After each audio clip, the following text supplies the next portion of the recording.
Vote बटे नहीं, किसान, जवान और पहलवान का फैक्टर फेल हो गया और प्रधानमंत्री नरेंद्र मोदी का जलवा बरकरार है। हरियाणा के चुनावी नतीजों में ये तीन बातें पूरी तरह से क्लियर हो गई।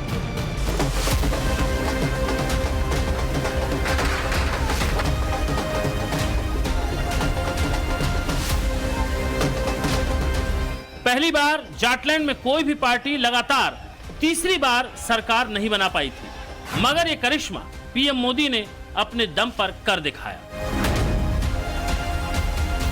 मैं बधाई देना चाहूंगा सभी कार्यकर्ताओं को, हरियाणा की जनता को, आदरणीय मोदी जी की नीतियों को, जो मोदी जी का आशीर्वाद, जो स्नेह, जो प्यार हम सबको मिल रहा है और लोगों ने मोदी जी की नीतियों के ऊपर मोहर लगाई है।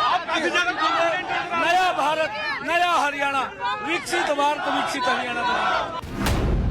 राजनीतिक पंडितों को भी अंदाजा नहीं होगा कि 4 महीने पहले जिस हरियाणा में बीजेपी की लोकसभा सीटें आधी घटकर 5 रह गई हों, जहां पार्टी का वोट परसेंटेज करीब 12% गिरकर 46.11% पर पहुंच गया हो, वहां नतीजे बीजेपी के फेवर में आएंगे।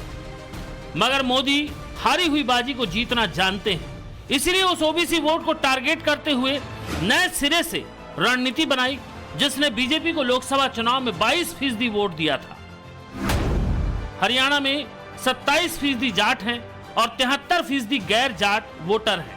इन गैर जाटों में ओबीसी 34%, दलित 20.5%, ब्राह्मण और पंजाबी 7% वैश्य 3% और राजपूत 1.5% है।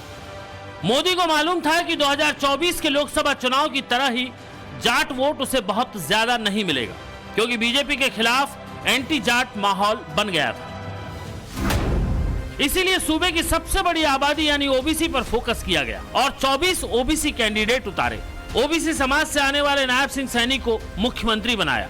पूरे चुनाव के दौरान जाट वर्सेस 35 बिरादरी के फार्मूले पर काम किया गया।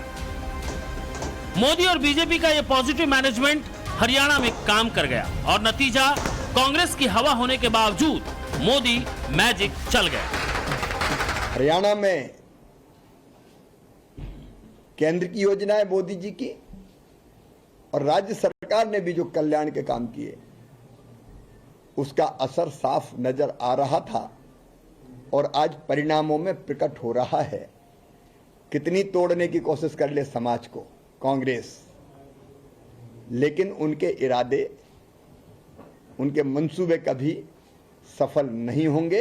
हरियाणा चुनाव का रिजल्ट आ चुका, जम्मू कश्मीर का भी आ चुका। एक अकेला सब पर भारी नरेंद्र मोदी जी, नरेंद्र मोदी जी। आज मोदी जी का सबका साथ, सबका विकास, समृद्ध समाज को विकास की ऊंचाई पर ले जाना एक पथ प्रदर्शक का काम किया है और टुकड़े टुकड़े गैंग को आईना भी दिखा दिया है। हरियाणा में हिंदू वोट बटा नहीं, इन नतीजों से ये फैक्टर भी सामने आ गया। जाट 40 सीटों पर असर रखते हैं, इनका विरोध होने के बाद भी बीजेपी जीत गई, जबकि ओबीसी वर्ग का प्रभाव 18 से 20 सीटों पर है, जहां बीजेपी को फायदा मिला। दलित बहुल 20 से 25 सीटें मानी जाती हैं, यहां भी बीजेपी आगे रही। इसमें सबसे बड़ा इंपैक्ट डाला योगी आदित्यनाथ के बटेंगे तो कटेंगे वाले फार्मूले ने। कोई ऐसी गलती मत कर देना कि जो आपस में बटे, याद रखना, बटे तो कटे, ये कभी नहीं होने देना है। और एक कांग्रेस का जो हाथ है ना, ये अभी हालात को और बिगाड़ने के लिए आया है। मोदी साइलेंट तरीके से हरियाणा के चुनाव की स्ट्रेटजी बना रहे थे, जबकि राहुल गांधी जाट और जाति जनगणना वाला नैरेटिव सेट कर रहे थे। इसके लिए राहुल ने हरियाणा में 9 सीटों पर रैलियां और यात्रा निकाली, जिसमें से सिर्फ 3 पर ही कांग्रेस को कामयाबी मिली, यानी उनका स्ट्राइक रेट सिर्फ 33% का रहा। जबकि प्रधानमंत्री नरेंद्र मोदी ने महज 4 रैलियां करके बाजी मार ली। पीएम मोदी का विनिंग स्ट्राइक रेट रहा 75%। योगी आदित्यनाथ ने हरियाणा में 13 चुनावी मंचों को संभाला, इनमें से 9 में बीजेपी को जीत मिली, यानी करीब 70% का विनिंग रेट। इसी से अंदाजा लगाइए हरियाणा में ना होकर भी कितने महीन तरीके से सीक्रेट स्ट्रेटजी बना रहे थे प्रधानमंत्री नरेंद्र मोदी। देखिए, लोकतंत्र की जीत हो गई है। करारा जवाब उस रॉकेट को है जो लॉन्च नहीं होता है और कहता है कि भारत का लोकतंत्र खत्म हो गया है, और अर्ज किया है, उन्हें गुमा था कि मेरी उड़ान कम है, उन्हें गुमा था मेरी उड़ान कम है, मुझे यकीन था पूरा आसमान कम है। आज हरियाणा में खासकर ये दिखा दिया है कि जलेबी फैक्ट्री में नहीं बनती है, मेहनती हलवाई की दुकान में बनती है। हमने क्या किया, क्या नहीं किया, गलती कहाँ हुई, इसका विश्लेषण जरूर होगा, इस पर चिंतन जरूर होगा, बहस जरूर होगी, एक समिति का भी गठन होगा। ये प्रथा रहा है कांग्रेस पार्टी में, और सबसे बातचीत करके ही ये विश्लेषण होगा। पर अभी विश्लेषण का वक्त नहीं है। अभी सबसे महत्वपूर्ण बात यह है कि हमसे जीत छीना गया है। 2024 के लोकसभा चुनाव के बाद बीजेपी के लिए हरियाणा सबसे बड़ा इम्तिहान था, इसीलिए इसकी तैयारी मुद्दों और माहौल को देखते हुए की गई। 10 साल की एंटी इनकम्बेंसी को नायब सिंह सैनी के जरिए बेअसर कर दिया गया। जाट फैक्टर की काट ओबीसी के दांव से निकाली। आरक्षण के मुद्दे को लाभार्थी वर्ग के दम पर फुस कर दिया गया, जबकि कांग्रेस की गुटबाजी का फायदा दलित वोटरों को साध कर उठाया। इसके अलावा उन बातों पर भी फोकस किया गया जो लोकसभा चुनाव में बीजेपी के खिलाफ चली गई थी। बीजेपी ने मनोहर लाल खट्टर को हरियाणा चुनाव से दूर कर दिया।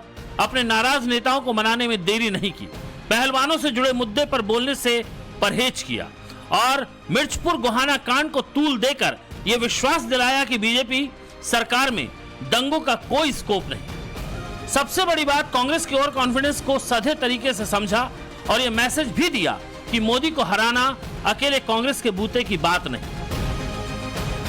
जनता ने कांग्रेस की बात को नकारा, भारतीय जनता पार्टी की बात को उन्होंने सराहा, स्वीकार किया, और मैं समझता हूं कि एक जनता ने एक ऐसा संदेश दिया है कि मोदी जी के जो सरकार की नीतियां हैं, मोदी जी की जो उपलब्धियां हैं, जो हमारा काम करने का तरीका है, कार्यपद्धति का, वो जनता के ऊपर असर कर रहा था, और जनता ने उसका प्रत्युत्तर में भारतीय जनता पार्टी की हरियाणा में तीसरी बार सरकार बनाई है, और ये अपने आप में एक रिकॉर्ड बना है। इतनी एंटी इनकम्बेंसी के बावजूद भी भारतीय जनता पार्टी अगर सरकार बना रही है तो मैं सबसे पहले भारतीय जनता पार्टी को बधाई देना चाहूँगी कि उन्होंने ये कैंपेन अच्छे से लड़ा, जनता का विश्वास जीता हरियाणा में, डिस्पाइट एंगर वोट भी उन्हीं को गए, यानी विश्वास बनाए रखा कि बीजेपी में विश्वास बनाए रखा है।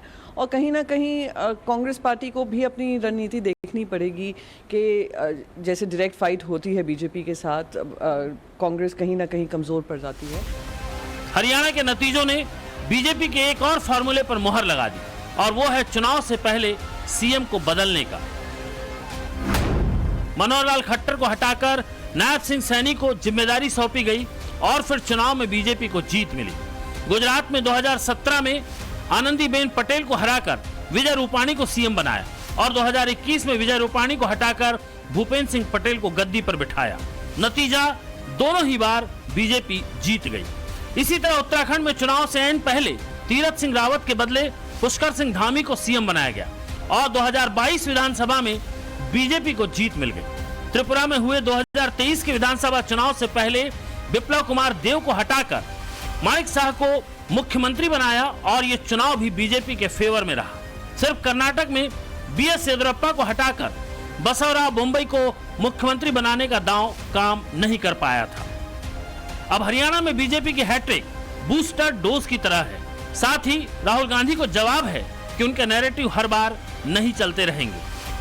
भारतीय जनता पार्टी का झंडा आपको चारों तरफ नजर आएगा, और ये देखिए यहाँ पर भारतीय जनता पार्टी के तमाम कार्यकर्ता मोदी जी का पोस्टर लेके आए हैं और लड्डू उनको खिला रहे हैं। एक स्वस्थ परंपरा का निर्वाह वहाँ की जनता ने किया है, और मोदी जी का जो काम है, नाम है, भारतीय जनता पार्टी की जो नीति है, उस पर मुहर लगाने का काम वहां की जनता ने किया।